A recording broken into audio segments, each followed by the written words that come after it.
ओम साई राम दोस्तों, मैं मीनाक्षी आप सभी लोगों का हार्दिक अभिनंदन करती हूँ साई अनुभूति चैनल में। और आप सभी लोगों को दुर्गा अष्टमी की बहुत बहुत शुभकामनाएं।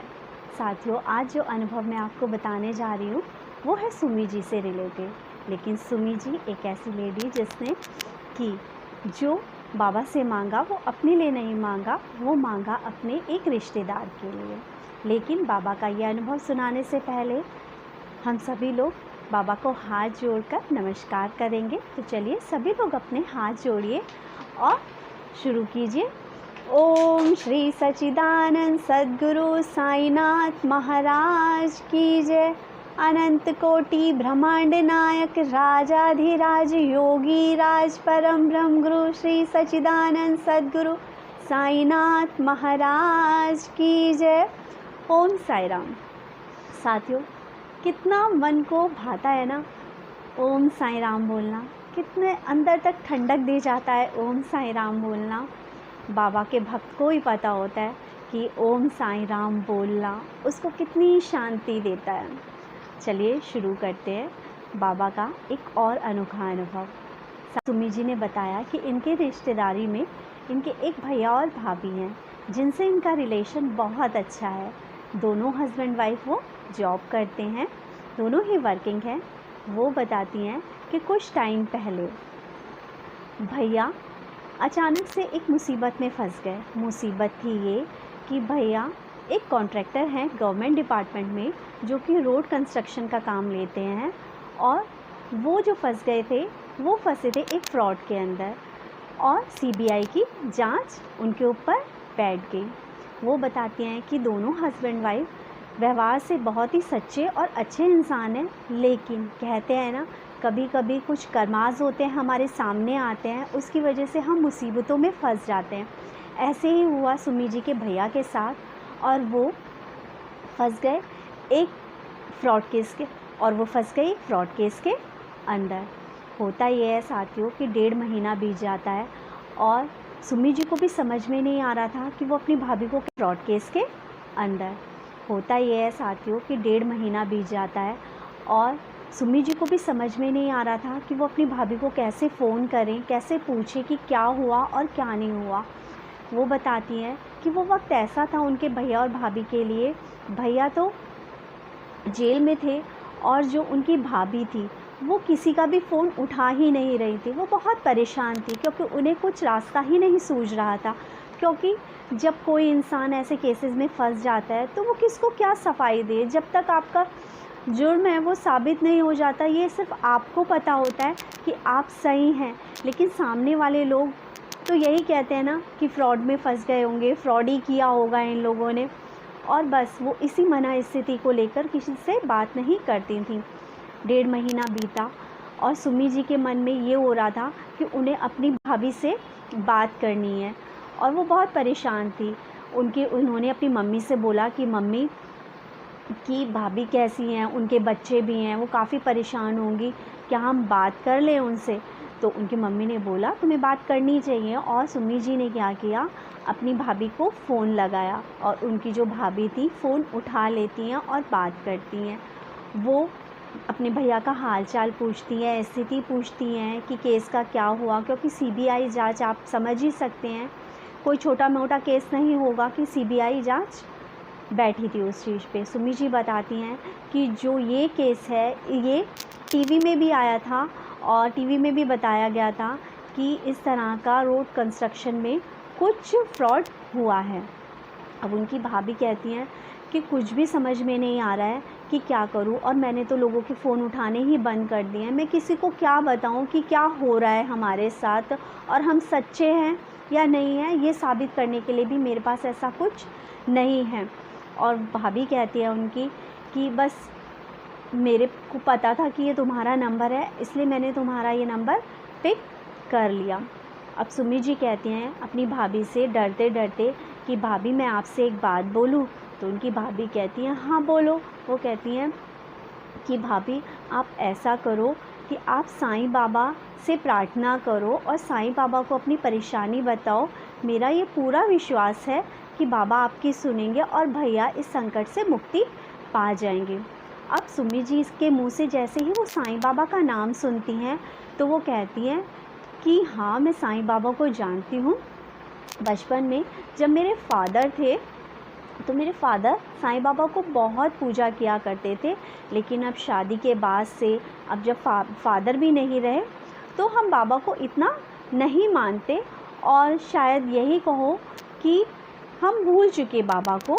और लेकिन सुमी, तुमने कहा है, मुझे पता है कि बाबा मेरे पापा के भी सारे संकट हर लेते थे। मैं बाबा को ज़रूर पूजूंगी और बाबा की छवि अपने घर में लेकर आऊँगी और बाबा की प्रार्थना करूँगी कि बाबा मेरे हस्बैंड जो इस परेशानी में फंसे हैं वो निकल जाएं उस परेशानी से। सुमी जी के मन में बड़ी खुशी होती है इस बात को लेके कि उन्होंने जो वो कहना चाहती थी, या बाबा ने उन्हें जो कहा था कहने के लिए, क्योंकि ये अनुभव और ये अनुभूति हमारे अंदर से होती है कि हम किसी की मदद के लिए क्या करें। बाबा हमारे अंदर खुद ही एहसास पैदा कर देते हैं जब हम किसी को परेशानी में देखते हैं कि नहीं, तुम्हें ये स्टेप उठाना है और तुम्हें ये स्टेप उठाना है। अब सुमी जी क्या करती हैं, सुमी जी को बहुत अच्छा लगता है कि उन्होंने अपनी जो बात थी वो भाभी तक पहुंचा दी, और भाभी भी एग्री हुई कि वो बाबा से प्रार्थना करेंगी और भैया के लिए कि भैया को जो मुसीबत में वो फंसे हैं वो उससे बाहर आ जाए। वो कहती हैं 1.5 महीने का टाइम पीरियड बीतता है और 1.5 महीने बाद उनके मन में फिर से होता है कि मैं मालूम करूं कि क्या हुआ और क्या नहीं हुआ। और वो कहते हैं कि उनके मन में इच्छा जागी कि मैं फिर से फ़ोन करूं, क्योंकि स्थिति ऐसी थी, इसलिए सुमी जी को हर दिन या हर थोड़े दिन बाद फ़ोन करना अच्छा नहीं लग रहा था कि वो क्या पूछे, क्योंकि जब कोई इंसान परेशान होता है और आपको समझ में नहीं आता कि आप इस स्थिति में क्या कहेंगे, तो सुमी जी उन्हें फ़ोन नहीं कर पा रही थी। लेकिन 1.5 महीने बाद अचानक से एक दिन उनके मन में एहसास होता है कि नहीं, मुझे भाभी से फिर से बात करनी चाहिए। वो भाभी को फ़ोन करती हैं और भाभी से पूछती हैं कि भाभी सब कुछ कैसा है, भैया कैसे हैं। तो उनकी भाभी कहती हैं कि मैं तुम्हें ही याद कर रही थी और मैं तुम्हें ही फ़ोन करना चाह रही थी, बस मैं थोड़ा सा बिज़ी हो गई इसलिए मैं तुम्हें फ़ोन नहीं कर पाई। तुम्हारे भैया जो हैं वो वापस आ गए हैं, उनके ऊपर जो फ्रॉड केस का जो भी इल्ज़ाम लगा था वो उससे बरी हो गए हैं, और बाबा ने हमारी सुन ली। और वो कहती हैं सुमी जी को कि सुमी जी, आप ही जो हो मेरे लिए बाबा का रूप धर कर आई, जिन्होंने मुझे रास्ता दिखाया। मैंने बाबा से प्रे करी और बाबा जैसे कि हमारी पहले सुना करते थे हमारे पापा के टाइम पर, और बाबा ने हमारी सुन ली और हमारा घर फिर से खुशहाली से भर गया। और सुमी जी कहती हैं कि वो शब्द सुन के और वो बात भाभी की सुन के उनकी आंखों से आंसू झड़ गए, और उन्हें लगा कि हे साईं, क्योंकि मैंने ये कहा था कि आप बाबा को मानिए, बाबा से प्रार्थना करिए, अपनी अर्जी लगाइए बाबा के आगे, और उन्होंने मेरे कहने के अनुरूप ही वैसा किया। और ये बाबा की परीक्षा के साथ साथ मेरी भी परीक्षा थी, यानी सुमी जी की भी परीक्षा थी कि बाबा उनका काम पूरा करते हैं या नहीं करते। लेकिन कहते हैं ना, बाबा के लिए बाबा का भक्त और बाबा के भक्त के मुंह से निकली हुई कोई एक बात बाबा के लिए बहुत मायने रखती है। और बाबा ने सुमी जी की बात की लाज रखते हुए उनके भाभी की जो बात थी, जो इच्छा थी, वो पूरी कर दी। उनके भैया जो थे बाइज्जत बरी हुए और केस सब हट गया, अब वो खुशहाल ज़िंदगी जी रहे हैं। और उनकी भाभी ने बोला कि, और भाभी ने क्या बोला, उससे पहले सुमी ने उनको बोला कि अब आप भाभी ऐसा करना कि आप शिरडी जाना और शिरडी जाके बाबा का प्रसाद चढ़ाकर आना, बाबा से मिलने जाना। तो उनकी भाभी कहती हैं कि मैं तो शिरडी जाऊंगी ही जाऊंगी ज़रूर, लेकिन शिरडी मैं तुम्हें लेके जाऊंगी बाबा के पास, क्योंकि मेरे लिए तो बाबा पहले तुम ही बने जिन्होंने मुझे रास्ता दिखाया। साथियों, इस अनुभव में मैं सिर्फ आपको ये कहना चाहूँगी कि हम अपने लिए हमेशा कुछ ना कुछ मांगते हैं। हम अपनी खुशी के लिए हमेशा बाबा से ये कहते हैं, बाबा हम ये इसलिए दुखी हैं, बाबा हमारी ये मनोकामना पूरी कर दो। लेकिन जो इंसान दूसरे के दुख को देखकर दुखी होता है और दूसरों के सुख के लिए साईं से प्रार्थना करता है, तो बाबा ज़रूर सुनते हैं। और बाबा ने तो ये कहा ही है कि यदि दुख को देखकर तुम्हारे आंखों में आंसू आए और तुम उनका दुख मिटाने के लिए एक कदम बढ़ाओगे तो मैं तुम्हारे दुखों को दूर करने के लिए 10 कदम बढ़ाऊँगा।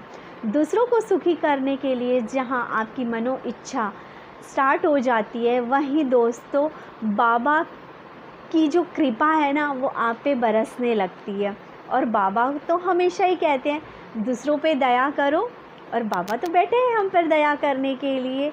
इसलिए साथियों अपने लिए भी मांगो, मैं ये नहीं कहती, लेकिन यदि हमारे आसपास कोई दीन दुखी कोई परेशान है तो उसे बाबा के बारे में बताओ और उससे कहो कि एक बार बाबा से सच्चे दिल से मांग के देखे, बाबा ज़रूर उसकी मुराद पूरी करते हैं।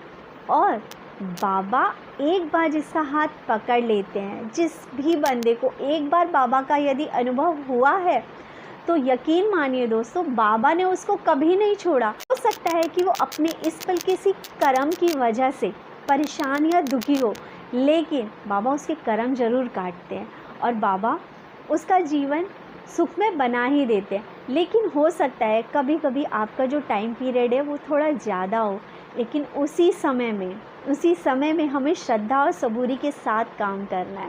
उसी समय में हमें बाबा पे विश्वास नहीं, बाबा पे संपूर्ण विश्वास करना है कि बाबा आप ही हैं जो मेरी नैया को पार लगाएंगे। और इसमें मैं सिर्फ एक यही बाबा के लिए भजन थोड़ा सा गाना चाहूँगी कि डूबतों को बचा लेने वाले मेरी नैया है तेरे हवाले, डूबतों को बचा लेने वाले मेरी नैया है तेरे हवाले।